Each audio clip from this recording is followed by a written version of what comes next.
Hey everybody, Ben Frederickson here, wrapping up another day at Cardinals spring training. We're going to look back at today, look ahead, and also give you some numbers to chew on here. Big news today, Tommy Edman is going to start the season on the injured list for the Cardinals. This shouldn't be a big surprise to folks as he was paused after that latest setback on his recovery from his wrist surgery. This is disappointing news for Tommy, who hoped back at winter warmup that he would be ready to go when games counted. But we know that with hand, wrist, feet injuries, sometimes the optimism isn't always backed up by the actual return. Tommy was trying to get back to swinging, feeling some swelling in that wrist and some reasons to pause again. And we'll see. The Cardinals are going to basically shut him down for at least a week and then kind of see where the pain is when he tries to resume from there. So there's no set timetable on this, but we do know that he will be on the injured list to start the season. Lars Nootbaar is expected to be updated in terms of his recovery this weekend, so we should have more information on that. Wouldn't be stunned to see him not be able to start the season right away, but I do think he should be back, they hope, I think sooner than Tommy Edman. We'll see, and we'll get more on Sonny Gray tomorrow. He threw a side session today. The Cardinals are going to see how he responds to that and then have an update moving forward on his hamstring. So that's kind of the health updates. Edman news was big today.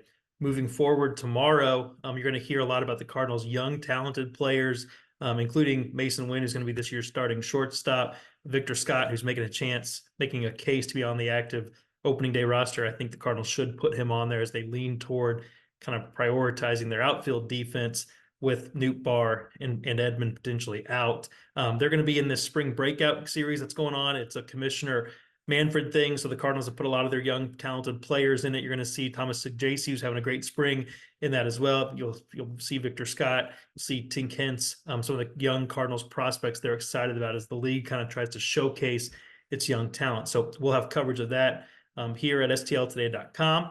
And last thing, I want to give you guys a couple numbers to think about. I'm kind of old school about spring training in the sense that sometimes I like to look at the numbers. A lot of people just throw them out and say they don't matter. When it comes to evaluating starting pitching performance, it's never been harder to make sense of spring training stats because so many guys have unique usages or they go pitch on the backfield, so you can't exactly look at the league numbers. So I've always kind of appreciated the Max Scherzer approach of like, you're just going to make your spring training starts and the numbers are the numbers and you can actually say if a guy had a good spring or not. Miles Mikolas, who I think is making a case to be the Cardinals opening day starter and will be if Sonny Gray isn't ready.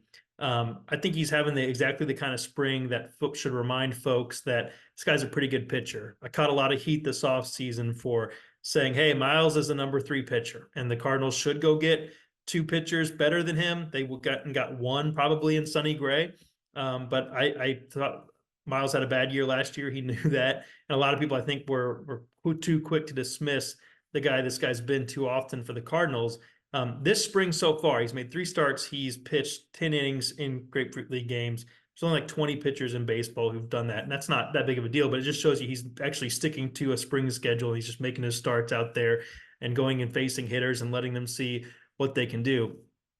It's impressive to me that Miles has a 1.80 ERA, but that's not the number that stands out. He's walked 0 guys. He's actually the only pitcher so far in all of spring training to pitch as many innings as he has without walking a single guy. He also has 10 strikeouts. Miles looks sharp. He looks healthy. He looks determined to prove that last year was not really who he is. And he's had a sequence of bouncing back from bad years. This guy's been a multiple-time All-Star for the Cardinals. So I think Miles Mikolas looks good. And I also wanted to point out something that Zack Thompson is doing.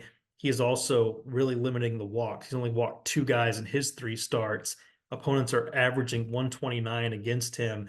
I thought his performance, Derek Gould wrote about it at stltoday.com, in Fort Myers against the Twins. So I sat there and watched that. He went above 50 pitches and did not have his velocity. He didn't have it when he got the bus. It's a long trip over there. Nobody was really throwing hard.